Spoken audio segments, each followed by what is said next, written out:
Hello बच्चों, हम नंदिनी हिंदी पाठ्य पुस्तक में पाठ 2 ईदगाह कहानी पढ़ रहे थे। चलिए अब हम आगे की कहानी पढ़ते हैं। सम्मी ने खंजरी ली थी। प्रभावित होकर बोला, मेरी खंजरी से बदलोगे? 2 आने की है। हामिद ने खंजरी की ओर उपेक्षा से देखा। मेरा चिमटा तो तुम्हारी खंजरी का पेट फाड़ डाले। बस एक चमड़े की झिल्ली लगा दी। डब डब बोलने लगी। जरा सा पानी लग जाए तो खत्म हो जाए। मेरा बहादुर चिमटा आग में, पानी में, आंधी में, तूफान में बराबर डटा रहेगा। चिमटे ने सभी को मोहित कर लिया। लेकिन अब पैसे किसके पास धरे हैं? फिर मेले से दूर निकल आए हैं। धूप तेज हो रही है, घर पहुंचने की जल्दी है। बड़ों से जिद करें तो भी चिमटा नहीं मिल सकता। हामिद है बड़ा चालाक, इसीलिए उसने अपने पैसे बचा रखे थे। औरों ने 3-3, 4-4 आने पैसे खर्च किए पर कोई काम की चीज न ले सके। हामिद ने 3 पैसे में रंग जमा लिया। सच ही तो है, खिलौनों का क्या भरोसा, टूट फूट जाएंगे। हामिद का चिमटा तो बना रहेगा बरसों। मोहसिन ने कहा, जरा अपना चिमटा दो, हम भी देखें। तुम हमारा भिश्ती लेकर देखो। महमूद और नूरे ने भी अपने अपने खिलौने पेश किए।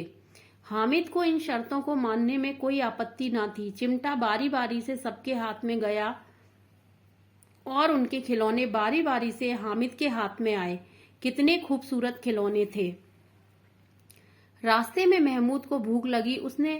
उसके बाप ने केले खाने को दिए। महमूद ने केवल हामिद को अपना साथी बनाया। उसके अन्य मित्र मुंह ताकते रह गए। यह उस चिमटे का प्रभाव था। 11 बजे सारे गांव में हलचल मच गई।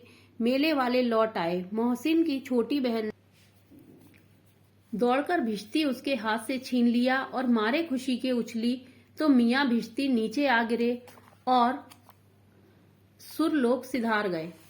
मियां नूरी के वकील का अंत इससे ज्यादा गौरवमय हुआ।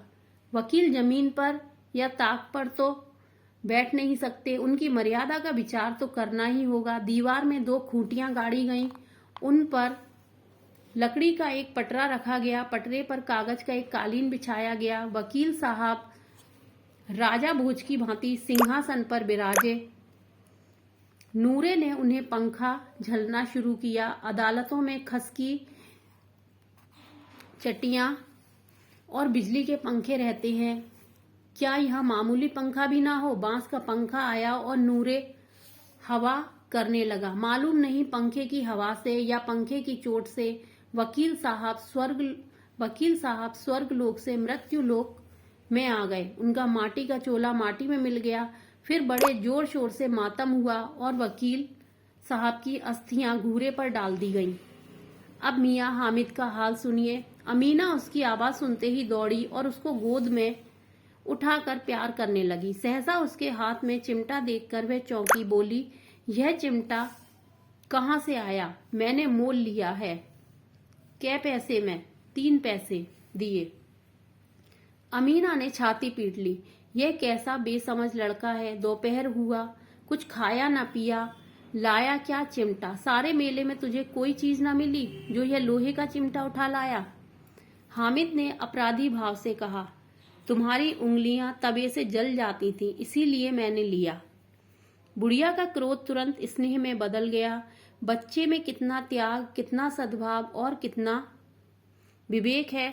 दूसरों के खिलौने लेते और मिठाई खाते देखकर इसका मन कितना ललचाया होगा। इतना जब्त इससे हुआ कैसे? वहां भी इसे अपनी बुढ़िया दादी की याद बनी रही। अमीना का मन गदगद हो गया। वह रोने लगी। दामन फैलाकर हामिद को दुआएं देती जाती थी और उसकी आंखों में आंसू की बड़ी बड़ी बूंदें गिरती जाती थी। तो बच्चों, आपने देखा कि किस तरीके से एक छोटा बच्चा जिसने अपनी दादी को याद रखा मेले में भी कि दादी की उंगलियां जल जाती हैं, ठीक है, तो मैं उनके लिए एक चिमटा ले लेता हूँ। कितना प्यार करता है वो अपनी दादी से, कितना ख्याल रखता है वो दादी से, कितना उसने अपने मन को महसूस लिया, कितना उसने मन को अपने को कंट्रोल किया। ठीक है, कि मुझ मिठाई भी नहीं खानी है, खिलौने भी नहीं लेने हैं, कुछ नहीं लेना, सब बेकार की चीज है, मैं लूंगा तो कुछ काम की चीज लूंगा। और जब उसने लिया तो चिमटा लिया, जो कि वाकई बहुत काम की चीज थी, क्योंकि उसकी दादी जब उसके लिए रोटियां सेकेंगी तो क्या होगा, उनका हाथ नहीं जलेगा। ठीक है, तो बच्चों ये एक बहुत ही अच्छी कहानी थी। अब आप नोटबुक में इसके शब्द पहले कठिन शब्द लिखेंगे। ठीक है, कठिन शब्द लिखने के बाद आप इसके शब्द अर्थ लिखेंगे और आप अभ्यास कार्य करेंगे। इसका जो भी अभ्यास कार्य इसमें दिया हुआ है वो कार्य करेंगे।